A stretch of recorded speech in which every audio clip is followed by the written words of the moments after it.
My name is Corinne Linardic, and I'm a pediatric hematologist-oncologist at Duke. I take care of children, adolescents, and young adults with hematologic and oncologic disorders. That's disorders of blood and cancer, obviously both benign but also malignant. I have a special interest in children who have tumors of mesenchymal tissue, which are known as sarcomas.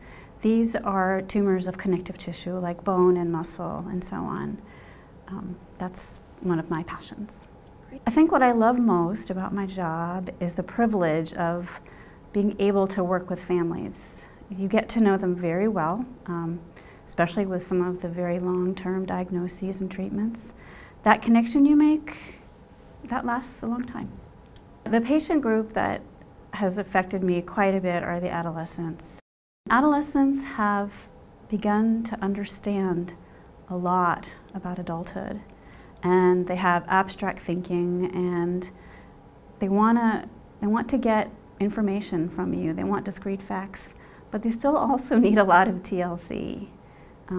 They're just emerging from childhood, and so the frank discussions that I've had with adolescents about their care and their needs and how that might be different from their parents has really touched me, and how they're open with me is particularly appealing.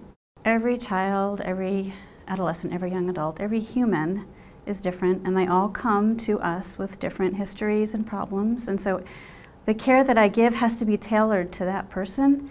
And when you're talking about children, that child's parents as well. Different families have different goals, and I have to be cognizant of that. One thing I really enjoy, though, is being with the kids.